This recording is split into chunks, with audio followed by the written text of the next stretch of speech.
Members of the committee, we're going to go back to our format like we've had before. We'll have both witnesses give their 6 or 7 minutes, and then we'll ask both questions. So, Michael? Thank you. Chairman Patrick, distinguished commissioners, thank you for the opportunity to testify on religious liberty in the military.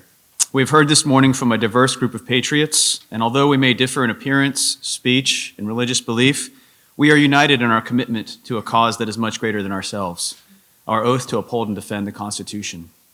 Having served both in uniform as a constitutional attorney, I offer this testimony as a recognized expert on religious liberty in the military. But I'm also here today as one who has experienced the very religious hostility that I've dedicated much of my professional career to eradicating within our military.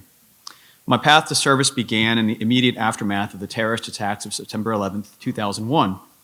Our nation was hurting, and I knew I had to do something. My faith in God and my love of America motivated me to join the United States Marine Corps. Becoming a Marine Corps officer remains one of my life's greatest achievements. I love being a Marine, and I love serving with Marines. But I am also a proud Texan. And like any good Texan, I often daydreamed about returning to the Lone Star State. Unfortunately, there are no Marine Corps bases in Texas. Now, there are a lot of Air Force bases in Texas, so I thought briefly about transferring to the Air Force, but my wife, who is here, says that those Air Force uniforms just don't have the same effect as our Marine Corps dress blues.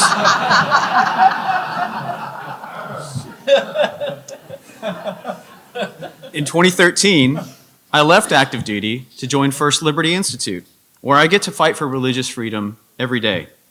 I have often quipped that I am still upholding and defending the Constitution. I just wear a different uniform, and I have even less hair than I did when I was in the Marines. But I remained in the Marine Corps Reserve because of my desire to continue serving our great nation. By 2021, I had nearly 2 decades of service that included a combat deployment to Afghanistan, a tour as a professor of law at the U.S. Naval Academy, and enough memories and friendships to last a lifetime. I could also see the opportunity to retire just over the horizon. But 2021 is also when the previous administration imposed the COVID vaccine mandate on our military. Like tens of thousands of my uniformed colleagues, I had a sincere religious objection to the COVID vaccine. As a religious liberty attorney, I knew the law permitted me to request a religious accommodation, which I dutifully submitted. My immediate chain of command enthusiastically endorsed my request, all but pleading with higher echelon authorities to approve my religious accommodation so that I could continue to serve. But, like tens of thousands of my uniformed colleagues, my religious accommodation fell upon deaf ears, and what we soon learned was a rubber stamp process. It was denied.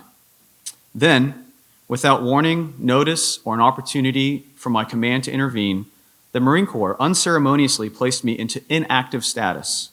This meant that I was no longer a part of my unit, and I could no longer perform my reserve duties to earn credit towards my military retirement. The manner in which I discovered that I'd been placed on inactive status defies the basic decency and respect that we should provide to those who serve our nation. I only learned of my removal to inactive status when I was notified by TRICARE. TRICARE is the military's healthcare insurance provider, who notified me that my family was no longer eligible for coverage. For many families, this would present a problem. For my family, this created a crisis. My wife and I have 4 children. We adopted our oldest daughter, Emma, from China. Emma has a severe permanent disability that requires significant medical care and costs. She was left at an orphanage as a newborn because in China, those with severe disabilities are often considered undesirable. Losing TRICARE without warning or notice plunged my family into immediate financial turmoil. We now had to pay for Emma's substantial medical bills out of pocket. Meanwhile, my attempts to appeal the Marine Corps' decision were dismissed. I even received an email from a senior Marine Corps official stating that because I was unvaccinated, I, quote, had interests adverse to the United States, end quote. The message was clear. It was me and my religious beliefs that motivated me to serve in the first place that were now undesirable. But if the Marine Corps taught me anything, it's how to fight. And fight we did. Over the next 2 years, I would twice be involuntarily removed to inactive status. Each time, I fought my way back in. A friend referred to me as a nuclear cockroach. I just couldn't die. Today, I'm still a proud Marine Corps reservist. I will never be promoted again. That was made very clear to me the day I submitted my religious accommodation. And my retirement is now approximately 2 years delayed. But I didn't join the Marines so that I could acquire a particular rank or even a pension check. I joined because, like each of us here this morning, I wanted to make a difference. People often ask me how we got to this point, or perhaps more importantly, how do we fix it? I think that's why this hearing is so vitally important. If I had to summarize what the Commission needs to take away from this hearing, it would be that religious liberty within the military isn't merely an esoteric concept. It's not a punchline or a cliche. It is a matter of national security. Fortunately, our nation has a strong historical and legal basis for upholding religious liberty within the military. For over 50 years, America's military has been an all-volunteer force. We ended the draft in 1973.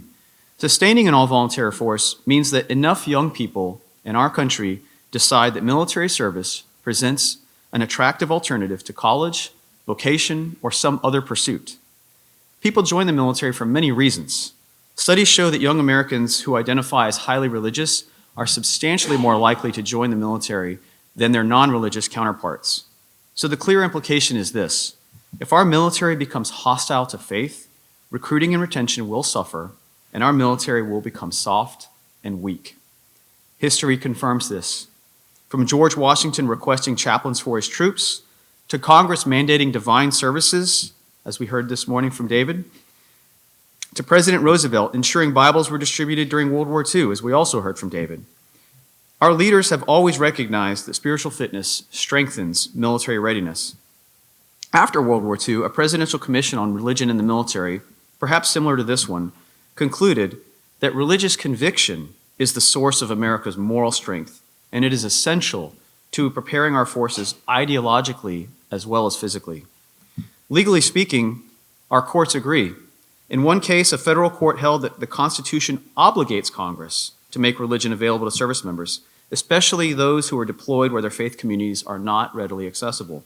And in a separate case, another federal court affirmed that chaplains, when acting in their religious capacity, enjoy full First Amendment protections.